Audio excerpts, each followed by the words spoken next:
Hello दोस्तों, pollution के बारे में अक्सर एक इम्पोर्टेंट डिस्कशन होता है कि घर के अंदर की हवा या घर के बाहर की हवा कौन सी ज़्यादा इम्पोर्टेंट है और कौन सी आपकी हेल्थ को ज़्यादा अफेक्ट करती है, कौन सी ज़्यादा पोल्यूटेंट होती है और कौन सी ज़्यादा आपकी हेल्थ पर ज़्यादा बीमारियों का करने का कारण बनती है। आज जानने का प्रयास करेंगे।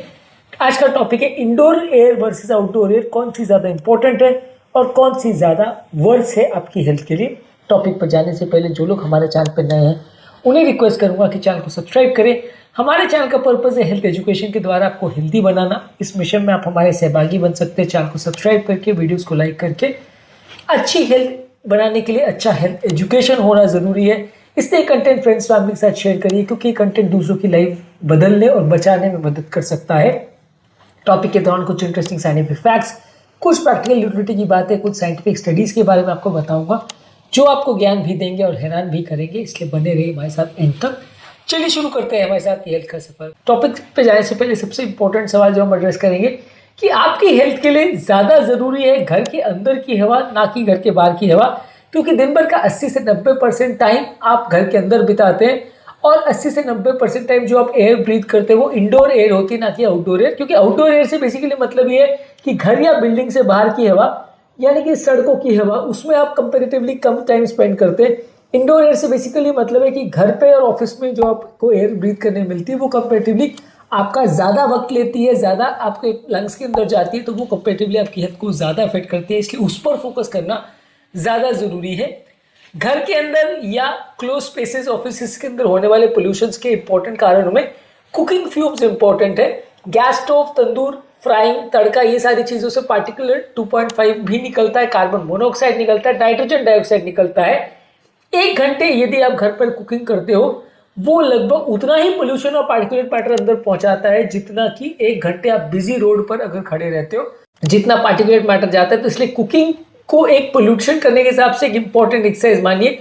ऐसा बिल्कुल भी नहीं है कि ये एक माइनर प्रॉब्लम है और कुकिंग में जो धुआं निकलता है वो बिल्कुल पोल्यूशन नहीं करता, वो भी काफ़ी ज़्यादा पोल्यूशन कर सकता है। इसके अलावा घर पे इंडिया में खासकर काफ़ी ज़्यादा ट्रेंड है कि अगरबत्ती, धूप जलाना, इंसेंस जलाना, ये सारी चीज़ें करते हैं। एक अगरबत्ती में उससे ज़्यादा स्मोक पार्टिकल निकलता है जितना कि एक सिगरेट से निकलता है। तो अगर आप घर पे अगरबत्ती भी 2-4 जला रहे हो तो वो मान के चलिए कि उतना सिगरेट्स आप कंटिन्यूसली स्मोक कर रहे हो यदि आप उसके पास बैठे हो। ऑब्वियसली जो धर्म को मानने वाले हैं वो इस मामले में गालियाँ सुनाएंगे कि आप कैसी बातें करो, आप धर्म को मना करो। पर आपको समझना जरूरी है कि धर्म के लिए आप अपनी हेल्थ को बिगाड़ रहे हो। धर्म एक अपनी अलग जगह है, लेकिन जब आपकी हेल्थ बिगड़ती है तो आपको उस पर ही फोकस करना पड़ता है। तो ऐसी प्रैक्टिस को बहुत ज़्यादा स्ट्रेस मत दीजिए जो आपकी हेल्थ के लिए नुकसानदायक है। तो धूप बत्ती जलाना और अगरबत्ती जलाना भी अपने आप में एक बैड प्रैक्टिस है जो कि पोल्यूशन करता है लगभग उतना ही जितना कि एक सिगरेट का स्मोक करता है। इसके अलावा घर पे मस्कीटो कॉइल्स और लिक्विड वेपराइजर्स भी जलाए जाते हैं। एक मस्कीटो कॉइल इतना ज़्यादा स्मोक प्रोड्यूस करता है बंद कमरे में जितना कि 80 से 100 सिगरेट्स कर सकती है। तो ये बच्चों के लिए और अस्थमा पेशेंट्स के लिए और हार्ट पेशेंट के लिए बहुत ज़्यादा टॉक्सिक है। तो मस्कीटो कॉइल्स आजकल पहले से तो बहुत कम हो गए, मैंने तो आजकल काफ़ी साल से यूज़ नहीं किया है, लोगों को यूज़ करते भी नहीं देखा, लेकिन ये काफ़ी ज़्यादा धुआं प्रोड्यूस करते हैं और बहुत ज़्यादा टॉक्सिक होते हैं हेल्थ के लिए। इसके अलावा मच्छरों को भगाने के लिए जो लिक्विड वेपराइजर होते हैं उसका भी जो स्मोक आता है वो भी हेल्थ के लिए अच्छा नहीं है। अक्सर लोग उस अपने बेड के आसपास रखते हैं और रात को वहीं पे सोते हैं। उसके अंदर से निकलने वाला जो फ्यूम है वो भी नुकसानदायक है और वो भी अस्थमा पेशेंट्स के लिए, बच्चों के लिए और हार्ट पेशेंट्स के लिए अच्छा नहीं है। घर में आने वाले रूम फ्रेशनर्स और क्लीनर्स जो है, जिसमें स्प्रेज है, फिनाइल है, फ्लोर क्लीनर्स है, इसमें भी टॉक्सिक गैसेस होते हैं जो कि हार्ट और ब्रेन और लंग्स को इरिटेट करते हैं, ये भी अच्छे नहीं होते। इसके अलावा घर में एक और प्रॉब्लम ये होती है कि घर में अक्सर क्लोज विंडोज होते हैं जिसकी वजह से वही हवा बार बार रिसाइकिल होती रहती है। पंखे की वजह से, एसी की वजह से वही घर पे रिसाइकुलेट होती रहती है, जिसकी वजह से बार बार वो पोल्यूशन करती रहती है। Indoor air pollution asthma, BP rise, heart attack, sir दर्द, पुअर स्लीप और कैंसर के रिस्क को बढ़ा सकता है। और ये हार्ट पेशेंट्स, बच्चों के लिए, उम्रदराज पेशेंट्स के लिए और डायबिटिक पेशेंट्स के लिए ज़्यादा रिस्की माना जाता है। इंडोर एयर पोल्यूटेंट्स घर में ज़्यादा देर तक रहते हैं क्योंकि ज़्यादा देर तक घूमते हो और 80 से 90% टाइम क्योंकि आप टाइम उसमें ज़्यादा स्पेंड करते हो, तो कंपेरेटिवली वो आपकी हेल्थ को ज़्यादा अफेक्ट करता है। इसके अलावा इंडोर एयर आपको रात को ब्रीथ करनी पड़ती है और रात के टाइम अक्सर घर के खिड़की दरवाजे बंद होते हैं, ऑक्सीजन अक्सर ड्रॉप करता है, पोल्यूशन का कॉन्सेंट्रेशन बढ़ जाता है, जिससे सडन हार्ट अटैक, बीपी के बढ़ने का और रिदम प्रॉब्लम्स होने का चांस बढ़ जाता है। ये भी एक इम्पॉर्टेंट कारण है जिसकी वजह से रात के टाइम अक्सर लोगों को हार्ट अटैक आते हैं। तो पोल्यूशन एक इम्पॉर्टेंट कारण होता है जिसकी वजह से हार्ट अटैक ट्रिगर हो सकते हैं, जिसके बारे में भी फोकस करना ज़रूरी है। घर के अंदर बच्चे भी अक्सर रहते हैं जो कि फ्लोर्स पे रहते हैं, किचन पे रहते हैं, बंद कमरों में रहते हैं, जहाँ पर अक्सर एयर पोल्यूशन ज़्यादा रहता है, किचन में यानी फ्लोर पे और बंद कमरों में। बच्चों के लंग्स छोटे साइज के होते हैं, उनकी इम्यूनिटी भी कम होती है, उनको एलर्जी भी जल्दी पकड़ता है, इसलिए बच्चों की हेल्थ के लिए और ज़्यादा नुकसानदायक है।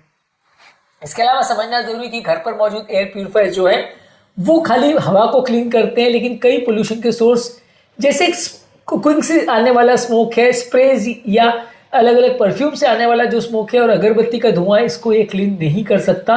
तो एयर प्यूरिफायर के बावजूद भी अगर आप घर पर अगर धुआं करना नहीं बंद करेंगे अलग अलग तरह के परफ्यूम्स, इसलिए एयर प्यूरिफायर होने के बावजूद भी यदि घर पर आप धुआं करना नहीं छोड़ेंगे, कुकिंग स्मोक का, स्प्रेज का, परफ्यूम्स का, ह्यूमिडिफायर्स का, वेपराइजर्स का और अगरबत्ती का अगर आप धुआं घर पे करना बंद नहीं करेंगे तो आप अपनी हेल्थ को कॉम्प्रोमाइज़ कर सकते हैं, क्योंकि ये सारी चीज़ों में जिसमें केमिकल्स होते हैं वो आपकी हेल्थ को नुकसान पहुंचाते हैं। और घर के अंदर मौजूद ये एयर पोल्यूटेंट बाहर के कंपैरिजन में आपकी हेल्थ को ज़्यादा नुकसान पहुंचाता है, क्योंकि आप घर पर ज़्यादा टाइम स्पेंड करते हो, इसलिए आपकी हेल्थ को और ज़्यादा अफेक्ट कर सकता है। इसलिए घर के स्मोक पर ज़्यादा फोकस करना ज़रूरी है, वो आपकी हेल्थ के लिए ज़्यादा इंपॉर्टेंट है और ज़्यादा इंपॉर्टेंट रोल प्ले करता है आपको हेल्दी बनाने में।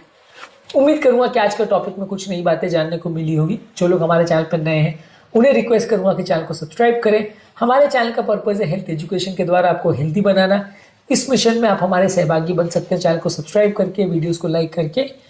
आपके कमेंट्स हमें जानने में मदद करते हैं कि आपको हमारा कंटेंट कैसा लग रहा है, प्लस हमारे लिए मोटिवेशन और इंस्पिरेशन काम करते हैं, भले वो पॉजिटिव हो या नेगेटिव।